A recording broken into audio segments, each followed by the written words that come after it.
Le quiero preguntar, Julio, varios analistas internacionales, la gente que sabe, dice que la única salida del régimen de Nicolás Maduro está o en manos del pueblo, y eso significaría definitivamente un derramamiento de sangre, o en manos de las fuerzas militares, porque a través de la democracia no se pudo. Ya quedó comprobado el 28 de julio que de nada sirve salir a la calle, que la gente vote, que incluso en un hecho sin precedentes, María Corina Machado y toda la oposición se hubiera armado todo este tema alrededor de una página para consignar las actas y tener los documentos que demostraban que Edmundo González en efecto había ganado. Pero hasta este momento, salvo que en las próximas horas pase algo distinto, el régimen de Nicolás Maduro se va a salir con las suyas. ¿Cuál es la forma, cuál es el mecanismo para poder tumbar esa dictadura?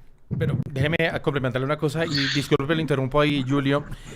Resulta que cuando fueron las elecciones del 2013, después de la muerte de Chávez, que fue entre Maduro y Capriles, y le ganó por un puntico y medio nada más Maduro. Sí, eran 250,000 votos, más yo o estaba, menos. estaba ya en estas elecciones y hablé con líderes políticos opositores y hablamos, y en ese momento también estaba el Euromaidán, que fue cuando Ucrania, el presidente que estaba en ese momento, rechaza que Ucrania se incorpore a la Unión Europea. Esto llevó a una serie de revueltas, pusieron X cantidad de muertos, se tomaron toda la plaza de Kiev, etcétera, etcétera.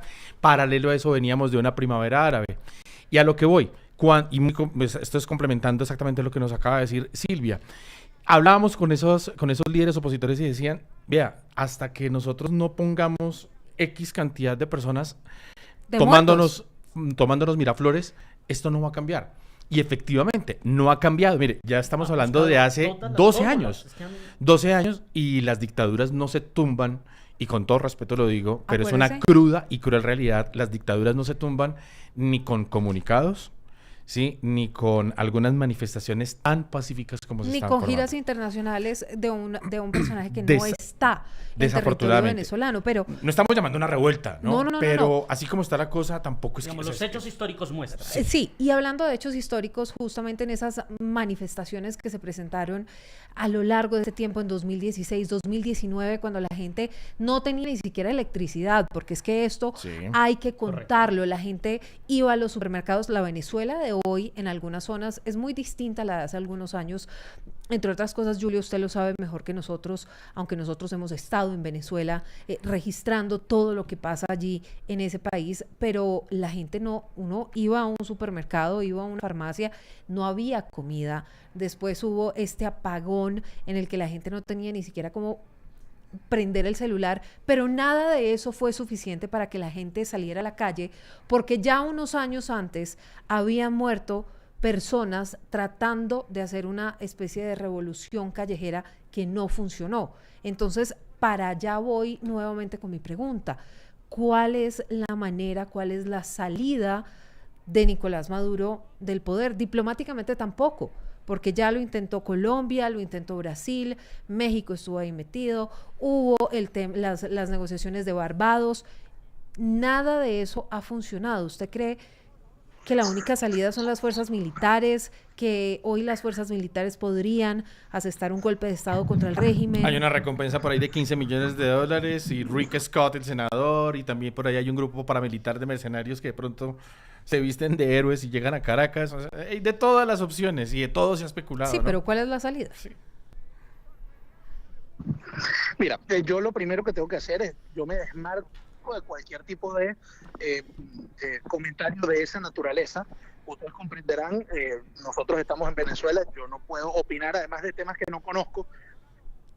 Yo no soy experto en áreas, soy experto en temas de otra naturaleza. Nosotros seguiremos insistiendo en Venezuela desde cada uno de nuestros espacios en una salida pacífica y negociada, independientemente del momento que está viviendo el país en este momento.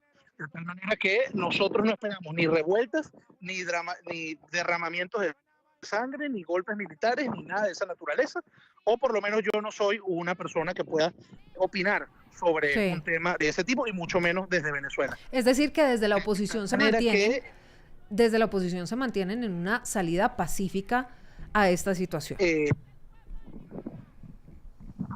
Bueno, seguramente la oposición, yo no soy un dirigente de un partido de oposición venezolana, soy un consultor político y analizo Sí, los acontecimientos sobre la base de lo que tenemos enfrente.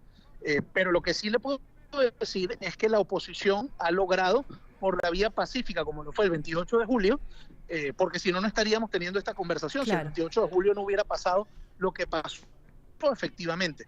Entonces, hay que, como les decía desde el principio de la entrevista, la política es dinámica y en este caso aún más hay que esperar que si no sabemos qué va a pasar mañana, ciencia cierta, a pesar de que todo nos indica que Maduro se va a conectar, ¿cómo pudiéramos pensar unos años en adelante? Si hay un país difícil para pensar en el futuro es Venezuela.